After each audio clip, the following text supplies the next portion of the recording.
अस्सलाम वालेकुम। आज की वीडियो का टॉपिक बहुत ही दिलचस्प है। आप लोगों के ज़हन में एक सवाल आता होगा कि हज़रत अली को मौला और मुश्किल कुशा क्यों कहते हैं। तो आज इस रात से हम पर्दा उठा देंगे। आप हमारी वीडियो को लाइक करें, शेयर करें और कमेंट सेक्शन में कमेंट करना ना भूलिएगा। ज़रूर बताइएगा कमेंट में कि आपको मेरी वीडियो आज की कैसी लगी। अल-फतह अल्लाह की सिफ़त है, तो फिर हज़रत अली को मुश्किल कुशा क्यों कहते हैं। और कुरान में काफ़ी बार लफ्ज़ मौला अल्लाह के लिए इस्तेमाल हुआ है, तो फिर हज़रत अली को मौला क्यों कहते हैं। अल-नसीर सिफ़त अल्लाह की ही है, तो फिर हज़रत अली से मदद क्यों मांगते हैं। अल-फतह अल्लाह ताला की ज़ाती सिफ़त है, जैसे आलिम, अलीम, हलीम, रऊफ़, रहीम, समी, बसीर, शहीद, हाकिम, हुक्म, शकूर, मालिक, मलक, मौली, वली, नूर, हादी, ज़ारा वगैरह वगैरह। ये तमाम अस्माए हुस्ना कुरान पाक में ज़ाते बारी ताला के लिए इस्तेमाल हुए हैं। इस हकीकत को कोई भी झुटला नहीं सकता, इस हकीकत में किसी को कोई शक नहीं है। अब ज़रा देखते हैं, यही अस्माए हुस्ना बंदों के लिए भी कुरान पाक में इस्तेमाल हुए हैं। मतलब जो अस्माए हुस्ना अल्लाह के लिए इस्तेमाल हुए वो बंदों के लिए हुए। किस तरीके से देखते हैं। मसलन अल-आलिमूना अल-अनकबूत के कुरान पाक की एक आयत है, एक सूरत है अनकबूत, वहाँ पर अल-आलिमूना इस्तेमाल हुआ है, जिसके मायनी हैं इल्म वाले बंदे। आइतानाहु हुक्मन व इल्मन सूरह यूसुफ की आयत में बयान होता है, हमने इसे हुक्म नबूवत और इल्म ताबीर अता फरमाया। बिल्कुल इसी तरीके से कुरान पाक में एक और जगह पर सूरत ताहा में यह आयत बयान की जाती है, कुलना ला तखाफू इन्नका अंतल आला। मतलब हमने मूसा अलैहिस्सलाम से फरमाया, खौफ मत करो, बेशक तुम ही गालिब रहोगे। अल्लाह ताला ने अपने कलाम कुरान पाक में मुतअद्दिद नाम, यानी कि जो नाम पहले इस्तेमाल किए गए हैं, ये तमाम नाम जहाँ अपने लिए इस्तेमाल फरमाए हैं, वहीं अस्माए वस्फ़ी अपने बंदों के लिए भी इस्तेमाल फरमाए हैं। कुरान पाक अल्लाह ताला की नाजिल करदा किताब है, इसका एक एक हर्फ अल्लाह की तरफ से है। तो जहाँ अल्लाह ने अपने लिए जो नाम पसंद फरमाए, उन्हीं में से कुछ अहकाम बंदों के लिए भी। अल्लाह ताला से बढ़कर शिर्क का दुश्मन और तौहीद का हामी कौन हो सकता है। ऐसा करना हरगिज़ शिर्क नहीं, शिर्क बुराई है, और अल्लाह ताला बुराई का ना मुरत्तिब हो सकता है और ना ही अपने बंदों को उसकी तालीम दे सकता है। कुरान पाक में है, इरशाद बारी ताला है, इन्नल्लाहा यामुरु बिल अदली वल इहसानी व इताई ज़िल कुर्बा व यन्हा अनिल फहशाई वल मुनकरी वल बगी यईज़ुकुम लअल्लकुम तज़क्करून। सूरह नहल की आयत है। तर्जुमा, बेशक अल्लाह हर एक के साथ अदल और एहसान का हुक्म फरमाता है और कराबतदारों को देते रहने का और बेहयाई का, बुरे कामों का और सरकशी और नाफरमानी से मना फरमाता है। वो तुम्हें नसीहत फरमाता है ताकि तुम खूब याद रखो। अल्लाह ताला हाकिम है, हाकिमों का हाकिम है, मगर उसने अपने बंदों को हुकूमत दी है, वो भी हाकिम है। बस इतना फ़र्क मलहूज़ रखें कि अल्लाह अपनी शान के मुताबिक हाकिम है, बिलज़ातो बिल इस्तक़लाल हाकिम है। बंदे इसकी अता से और उसके बनाने से हाकिम हैं। बंदों के तमाम कमालात उसकी अता और खैरात है, जबकि इसके तमाम कमालात ज़ाती हैं, किसी की अता से नहीं। मतलब अल्लाह ताला पूरी दुनिया का मालिक, अल्लाह ताला पूरी कायनात को पैदा करने वाला है, खालिक है।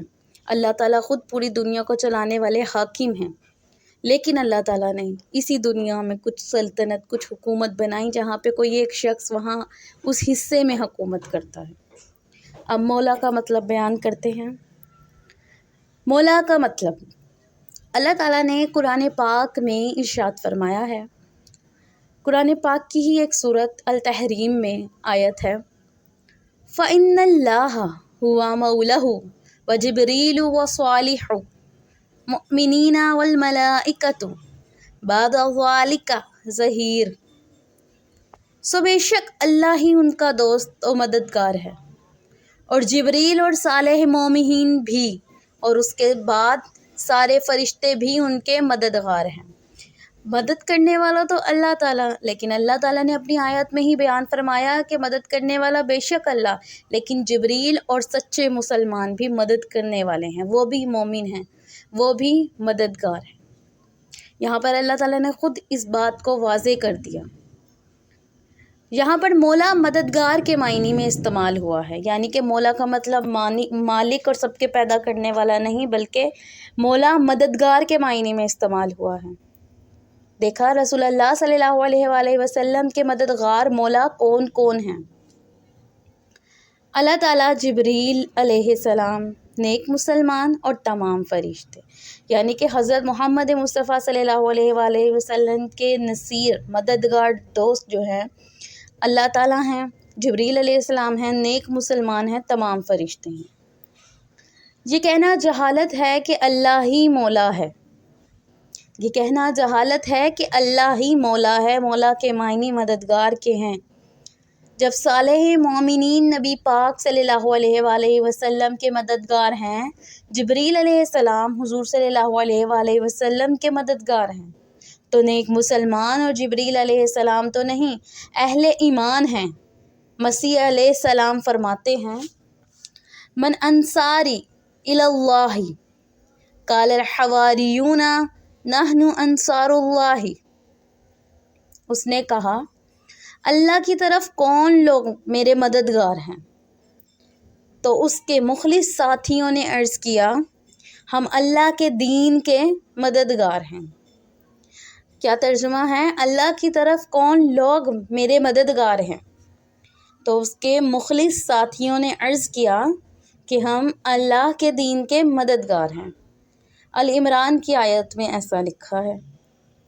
इसी तरह अल नहाइया में लफ्ज़ मौला के मुख्तलिफ़ मायने बयान किए गए हैं। रब, परवरिश करने वाला, मालिक, सरदार, इनाम करने वाला, आज़ाद करने वाला, मददगार, मोहब्बत करने वाला, ताबे पैरवी करने वाला, पड़ोसियाने बिन इल्म चचाजाद, हलीफ दोस्ती का मुआयदा करने वाला, अकीद मुआयदा करने वाला, सहर दामाद ससुर ग़ुलाम, आज़ाद शुदा ग़ुलाम जिस पर इनाम हुआ, जो किसी चीज़ का मुख्तार हो, किसी काम का ज़िम्मेदार हो, उसे मौला और वली कहा जाता है। जिसके हाथ में कोई इस्लाम कबूल करे वो उसका मौला है, यानी उसका वारिस होगा। जब कोई किसी की मदद करे तो वो उसका मौला है, यानी कि मददगार है। इसी तरीके से जिसके हाथ पर कोई इस्लाम कबूल कर ले, जिसके कहने पर कोई इस्लाम कबूल करे, वो उसका मौला यानी कि वारिस है, यानी कि मददगार है। इब्न असीर अल नहाया,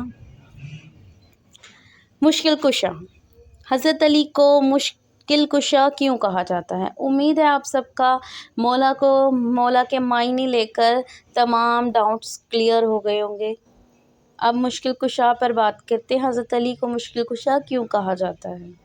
हज़रत अली करमल्लाह ही नहीं, हर मुसलमान को मुश्किल कुशा होना फ़र्ज़ है, ताकि बवक्त ज़रूरत वो मज़लूम, मजबूर, मस्कीन, मुसाफिर, बेवा, यतीम, फ़कीर की हस्ब तौफ़ीक मुश्किल हल कर सके। क्या भूखे प्यासे को खाना पानी ना दोगे और उसे भूखे प्यास से ये कह के मार दोगे कि खिलाने पिलाने वाला राज़िक है, उसी से मांगो। हुवा युतईमूनी व यस्कीना, अल शोरा की आयत में आता है, जो मुझे खिलाता है और पिलाता है। क्या मरीज़ की इयादत ना करोगे, हस्पताल ना पहुँचाओगे दवा लेकर, ना दोगे ये कहकर कि वाइज़ा मरितु फ़हुवा यशफ़ीन। सूरह शोरा की आयत है ये भी। जब बीमार पड़ता हूँ वही शिफा देता है। तो क्या आप मरीज़ को अस्पताल नहीं पहुँचाएंगे ये सोच कर कि अल्लाह उसको शिफा देगा? مشکل کشا وہ ہوتا ہے جو مشکل کے وقت مدد کرتے ہیں۔ مومن حاجت روا مشکل کشا۔ رسول اللہ صلی اللہ علیہ وآلہ وسلم فرماتے ہیں، جو میری کسی امت کو خوش کرنے کے لیے اس کی حاجت پورے کرے، اس نے مجھے خوش کر دیا، اور جس نے مجھے خوش کر دیا اس نے اللہ تعالیٰ کو خوش کر دیا۔ سبحان اللہ، کتنی پیاری بات ہے کہ جس نے حضور کو خوش کر دیا اس نے اللہ کو خوش کر دیا، اور جس نے اللہ تعالیٰ کو خوش کیا اللہ تعالیٰ اسے جنت الفردوس میں داخل فرمائے گا۔ پھر آپ صلی اللہ علیہ وآلہ وسلم فرماتے ہیں، جس نے کسی بیچارے مظلوم کی فریاد رسی کی، اللہ پاک اس کے لیے 73 بخششیں لکھتا ہے، جس میں ایک کے سبب اس کے تمام معاملات سدھر جاتے ہیں، اور بہتر درجے اس کو قیامت کے دن ملیں گے۔ پھر رسول اللہ صلی اللہ علیہ وآلہ وسلم فرماتے ہیں، جس نے کسی مسلمان کی دنیاوی تکلیف دور کی، اللہ تعالیٰ اس کی آخرت کی مشکل حل فرمائے گا، اور جس نے تنگ دستی پر آسانی کی تو اللہ تعالیٰ دنیا اور آخرت پر اس پر آسانی کرے گا، اور جس نے کسی مسلمان کی پردہ پوشی کی، اللہ تعالیٰ دنیا اور آخرت میں اس کی ستر پوشی فرمائے گا، اور اللہ تعالیٰ اس وقت تک بندے کی مدد میں رہتا ہے جب تک بندہ اپنے بھائی کی مدد کرنے میں مصروف رہتا ہے۔ اللہ تب تک مدد کرتا رہتا ہے اس بندے کی جب تک وہ اپنے کسی بھائی کی مدد میں مصروف رہتا ہے، اور جو علم حاصل کرنے کے راستے پر چل نکلتا ہے اللہ تعالیٰ اس کے لیے جنت کا راستہ آسان کر دیتا ہے۔ اور جب بھی کوئی قوم اللہ تعالیٰ کے گھروں میں سے کسی گھر میں اللہ تعالیٰ کی کتاب پڑھنے پڑھانے کے لیے جمع ہوتی ہے تو اس پر سکینہ، سکون و راحت نازل ہوتی ہے، رحمت اس کو ڈھانپ لیتی ہے، فرشتے اس پر چھا جاتے ہیں، اور اللہ تعالیٰ اپنے حضور حاضر فرشتوں کی مجلس میں ان بندوں کا فخری انداز میں ذکر فرماتا ہے، اور جس کو علم نے بلند تر مقام و مرتبہ پہنچنے میں ڈھیلا و مؤخر کیا رکھا، اسے نام و نسب جلد نہیں پہنچا سکتا، اسے نام نسب جلد نہیں پہنچا سکتا۔ پھر آپ صلی اللہ علیہ وآلہ وسلم فرماتے ہیں، اللہ تعالیٰ نے جس آدمی کو مسلمانوں کے کسی عمل کا ولی، ذمہ دار، عہدے دار بنایا، اور اس نے اس کی حاجت، ضرورت و محتاجی کے آگے پردے لٹکا دیے اور حاجت مندوں کو اپنے تک پہنچنے نہ دیا، اللہ پاک اس کی حاجت و ضرورت و محتاجی کے آگے پردے لٹکا دے گا، اس کی مدد نہیں فرمائے گا۔ امیر معاویہ رضی اللہ تعالیٰ عنہ نے لوگوں کی حاجت روائی کے لیے ایک شخص مقرر فرمایا تھا۔ مزید فرماتے ہیں، جو لوگوں کے کسی درجے کے معاملات کا حاکم بنایا گیا، پھر اپنا دروازہ مسلمانوں کے آگے یا مظلوم یا حاجت مند کے آگے بند رکھا، اللہ تعالیٰ اس کے سامنے اس کی حاجت طویل محتاجی کے وقت قیامت کو اپنی رحمت کے دروازے بند کر دے گا۔